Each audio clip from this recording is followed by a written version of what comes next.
కర్కాటక రాశి వారికి ఈ ఆంగ్ల సంవత్సరానికి వీడుకోలు పలుకుతూ నూతన ఆంగ్ల సంవత్సరానికి స్వాగతం పలుకుతూ ఒకవైపు రాశిలోనే కుజుడు అష్టమ స్థాన శని సంచార స్థితి ఉన్నప్పుడు ఎలాంటి ప్రక్రియ ద్వారా అదృష్టానికి స్వాగతం పలకొచ్చో ఈ వీడియోలో సవివరంగా సంపూర్ణంగా తెలుసుకుందాం. కర్కాటక రాశిలో ఏ ఏ నక్షత్రాలు ఉంటాయనగా పునర్వసు నక్షత్రంలోని చివరి పాదం 4వ పాదము, పుష్యమి నక్షత్రంలోని 4 పాదాలు, ఆశ్లేష నక్షత్రంలోని 4 పాదాలు కలిపితే కర్కాటక రాశి. చాలామందికి పుట్టినటువంటి కాల సమయంలో డేటా బర్తులు సక్రమంగా లేని కారణం చేత పేరు యొక్క మొదటి అక్షరాన్ని అనుసరిస్తూ ఆ రాశిని తెలుసుకునే ప్రయత్నం చేద్దాం.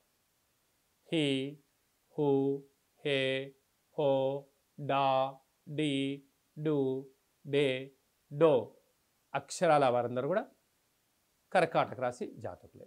కర్కాటక రాశికి అధిపతి చంద్ర భగవానుడు.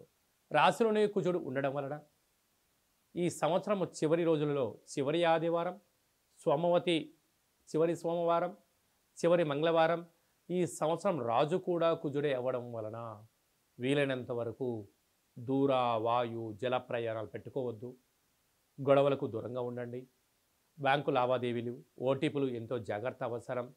బంధువులని, మిత్రులని, స్నేహితులని వారు పిలుస్తున్నారు కదా అని చెప్పి మీరు పార్టీలకు వెళ్ళడం కానీ, అక్కడ జరుగుతున్న కొన్ని సందర్భాలలో మిమ్మల్ని ఇన్వాల్వ్ చేయడం కానీ, లేకుంటే డబ్బులంతా మీతో కట్టించడం కానీ, లేకుంటే అన్నీ జరగాల్సిన అన్నీ జరిగిపోయిన తర్వాత ఎంత నీ ద్వారానే అయ్యింది అని చెప్పి నింద మోసే పరిస్థితి కర్కాటక రాశి వారికి ప్రమాదం పొంచి ఉంది. తస్మాత్ జాగ్రత్త. రాశిలోనే కుజుడు ఉండడం వలన కుజదోష ప్రభావము అని చెప్పి కూడా మీరు గమనించాలి. అది కాకుండా తృతీయంలో కేతు సంచార స్థితి ఉండడం వలన మీ క్షేమాన్ని ఎవరైనా చెప్పినట్లయితే వినే ప్రయత్నం చేయండి. అది ధర్మ మార్గం అనిపిస్తే ఆచరించండి. అదే కాకుండా పంచమ స్థానంలో బుధుడు ఉండడం వలన నూతనంగా వివాహమైనటువంటి వారికి పుత్ర పుత్రిక సంతాన యోగము. 6వ స్థానంలో రాహు సంచారం చేయడం వలన వీళ్ళతో ఖర్చులను నివారించే ప్రయత్నం చేయండి. ఆవేశాలకు వెళ్ళొద్దు, ఇది అనర్థాలకు దారి తీసే సమయం అని చెప్పి కూడా మీరు గుర్తుపెట్టుకోవాలి.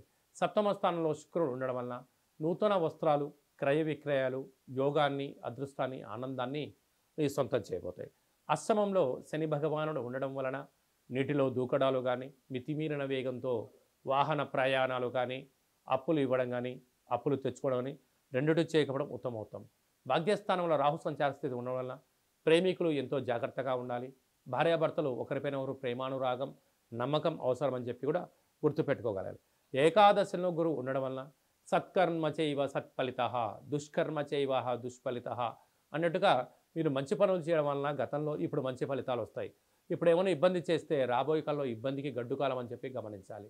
కనుక ఈ సంవత్సరానికి ఆంగ్ల సంవత్సరానికి వీడుకోలు పలుకుతూ కొత్త సంవత్సరానికి స్వాగతం పలుకుతూ ఒక గ్లాసు బియ్యాన్ని అన్నంగా వండి అందులో ఉప్పు, బెల్లము, పచ్చిమిర్చి వేసి కలిపి ఒక తెల్లటి ఉల్లిపాయను కూడా కట్ చేసి అందులో వేసి కర్పూరం బిళ్ళను పెట్టి వెలిగించి దిష్టి తీసి ప్రవహించే నీటిలో వేయడం వలన, లేదా కుక్కలకు ఆహారం పెట్టడం వలన ఈ రాశిలో ఉండబడిన కుజుడు, అష్టమంలో ఉన్న శని దోషము, నరదృష్టి ప్రభావాలను కూడా స్వస్తి పలుకుతూ కొత్త సంవత్సరానికి స్వాగతం పలికినట్లయితే మంచి ఐశ్వర్యం, ఆనందం కర్కాటక రాశి వారి సొంతం. ఏం చేయాలి అనేటువంటి కుదరకపోతే ఈ కింద మనం సంప్రదిస్తున్నట్లయితే వీడియో కాల్ ద్వారా మీకు పూజా కార్యక్రమం చేయించి ప్రత్యక్ష ప్రసాదం చూపిస్తూ మీకు ఆనందానికి, ఐశ్వర్యానికి స్వాగతం పలకడానికి ఏర్పాట్లు చేయడం జరిగిందని కూడా గమనించాలి.